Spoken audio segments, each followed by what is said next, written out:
Dreamfeeds can be either the best or worst thing for your baby and your family. So in summary, a dream feed is where it's about 11 o'clock at night and you're about to go to bed, but you know that your baby last ate around 7 p.m. So you know your baby is going to wake up soon being hungry. So why not be proactive? Go in and feed your baby while he or she is sleeping. Right?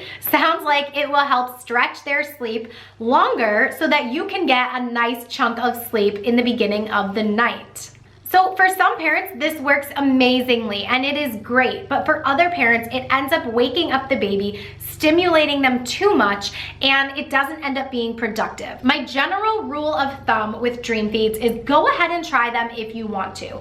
If your baby goes straight back to sleep and sleeps for at least 3 hours, then you can assume that dream feeds are working. If you give your baby a dream feed, and like I already said, if they wake up and are stimulated and they think it's playtime or party time, then it's probably not the best. But also, it might not be the best fit for your family if you do a dream feed and your baby is still up 30 to 60 minutes later or even 2 hours later and they are hungry again and you need to feed again. Of course, in the first few months of your baby's life, they really might need to eat every 2 hours. So a dream feed really might be a great thing and a great fit for your family. I would definitely recommend that if your baby is 4 months old and you're still doing a dream feed, once you hit that 4-month sleep regression is a great time to drop the dream feed and only feed your baby when they are hungry through the night.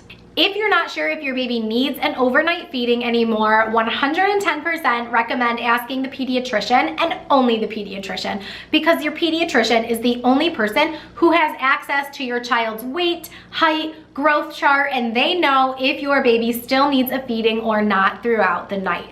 Some babies stop having feedings at 3 months through the night and they are sleeping through the night by 3 months old, and some babies still need feedings until they're about 6 to 8 months old. So it really just depends on your baby. Some doctors will recommend that you wake and feed your baby throughout the night, maybe every 2 to 3 hours, because they are struggling to gain weight.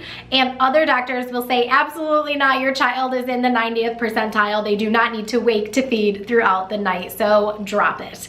So definitely ask your pediatrician if you have any questions about feeding through the night or dream feeds.